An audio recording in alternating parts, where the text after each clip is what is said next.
Our beloved Boss Mike Cervera.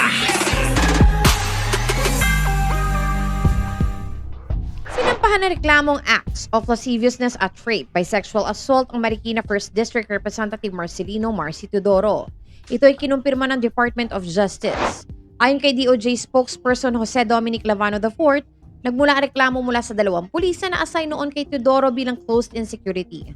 The Department of Justice confirms that 2 complaint affidavits have been filed before the National Prosecution Service against Congressman Marcelino Reyes Teodoro for alleged violations of the revised penal code, sabi ni Lavano. Pagpapatuloy niya pa, the complainants are both female police officers who had been assigned as the respondents closed-in security at different times. Ayon kay Clavano, lumabag si Teodoro sa Article 336 ng Revised Penal Code o Acts of Lasciviousness sa unang nagsampang babaeng pulis. Paglabag naman sa Article 266 o Rape by Sexual Assault ang sinampa ng isa pang babaeng pulis.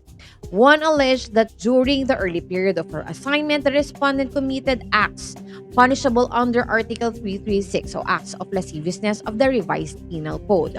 The other, who had earlier served as close-in to the respondent's spouse, the city mayor, and was later assigned to the respondent himself, alleged violations under Article 266 or Rape by Sexual Assault as well as Article 336 of the Revised Penal Code, lahad ni Clavado. Siniguro naman ng DOJ na isa sa ilalim sa case build-up at legal evaluation ang mga ebidensya na magpapatunay sa mga reklamong isinampa laban kay Teodoro bago tumungo sa preliminary investigation. This ensures that any action, if warranted, will rest on a complete substantiated record. The respondent will be afforded full due process while the identities of the complainants are being withheld to safeguard their privacy and security. The department reiterates its commitment to act impartially and to pursue all cases strictly on the basis of evidence and law, gate ni Clavano. Samantala, wala pa namang opisyal na pahayag si Teodoro hinggil sa isinampang reklamo laban sa kanya.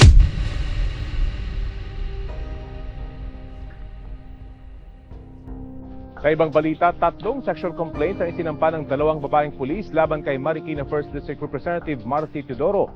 Ayon sa Department of Justice, inihain ang mga reklamong paglabag sa Revised Penal Code sa National Prosecution Service. Acts of lasciviousness ang isinampa laban kay Teodoro ng isang babaeng pulis na dati raw miyembro ng kanyang security detail. Sa ngalan po ni Boss Mike Cervera, ito po si Auntie Mama ng Rizal, also known as Anino TV, na nagsasabing mahalin po natin ang ating kapwa, ipagdasal po natin lagi ang ating bansa. Magandang umaga, magandang hapon at magandang gabi, saan man dako ng mundo naroon kayo, at syempre, magandang buhay na rin para sa ating lahat. Maraming salamat po. Our beloved Boss Mike